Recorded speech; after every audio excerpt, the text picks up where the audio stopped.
বাড়িতে তো এখন একটার পর একটা অনুষ্ঠান লেগেই আছে।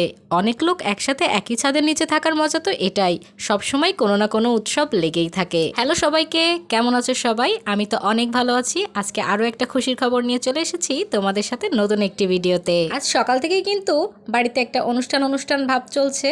কি অনুষ্ঠান হতে চলেছে সেটা ভিডিওতে আজকে তোমাদের সাথে শেয়ার করব। আমার মা কিন্তু সকাল সকাল প্রিপারেশন নিয়ে নিয়েছে আজকে কি কি রান্না করবে তার জন্য। আর এই যে দেখো, আমার মা গুছিয়ে গাছিয়ে সব রান্না শুরু করে দিয়েছে।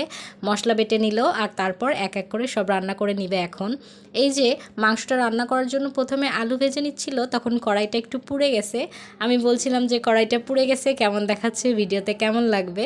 আমার বোন আবার বলল এখন নাকি কালো কড়াই দেখিয়েই সবাই ভাইরাল হয়ে যাচ্ছে, তো আজকের আমার এই ভিডিওটা নাকি একদম ভাইরাল হবে। এটা আমার বোন আমাকে সাজেস্ট করেছে, তো তোমরা অবশ্যই কমেন্ট করে জানাবে সত্যি কি কালো কড়াই দেখে এখন সবাই ভাইরাল হয়ে যাচ্ছে। আজকের রান্নার প্রিপারেশনে কিন্তু অনেক কিছুই ছিল, আর সব কিছুই ছিল আমার বোনজির পছন্দ মতো।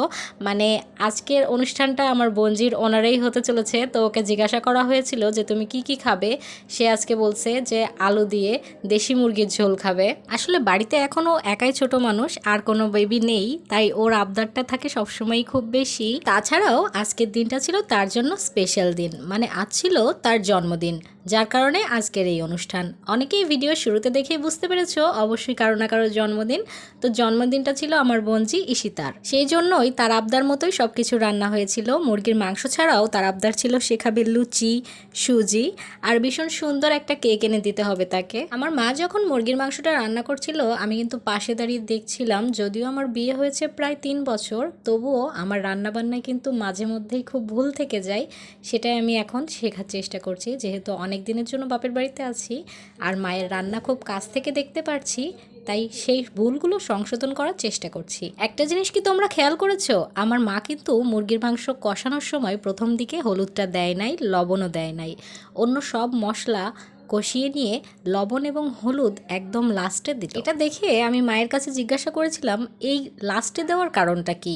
মা বলছিল লবণ দিলে নাকি আগে থেকেই মুরগির মাংস থেকে একটা জল বেরিয়ে যাবে, তো মুরগির মাংসটা ভাজা ভাজা হবে না প্রথম দিকে ভালোভাবে, তাই লবণটা একটু দেরিতে দিল যাতে মুরগির জলটা একটু দেরিতে বের হয়। আর এদিকে আজকের আবহাওয়াটা ছিল কিন্তু খুবই সুন্দর।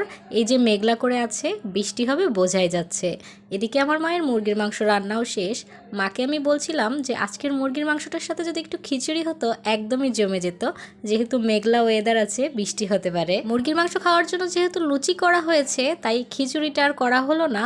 আর আজকের আবদারটা যেহেতু বঞ্জির ছিল, তার আবদারটাই রাখতে হলো, না হলে অবশ্যই আজকে মা খিচুড়ি রান্না করতো। তোমরা কে কে আমার মতো এমন খিচুড়ি প্রেমিক আছো যাদের বৃষ্টি দেখলেই খিচুড়ি খেতে ইচ্ছা করে, অবশ্যই কিন্তু কমেন্ট করে জানিও। আর এই যে বলতে বলতে কিন্তু বৃষ্টিটাও চলে এসেছে, মুষলধারে বৃষ্টি হচ্ছিল। আমাদের উঠানে তো একদম কাদা হয়ে গেছে। বিকালের দিকে কিন্তু ঈশিতার জন্য কেকটাও আনা হয়েছিল, আর এখানে কেকটা দেখলে তোমরা একটা টুইস্ট বুঝতে পারবে। এখানে কেকের পরে কিন্তু একটা নয় 2টা নাম লেখা আছে, কারণ আজকে জন্মদিন একটা না 2টা ছিল। ঈশিতা আর ঈশিতার মা মানে আমার বোনজি আর বড় বোন দুইজনেরই কিন্তু আজকে একই দিনে জন্মদিন ছিল।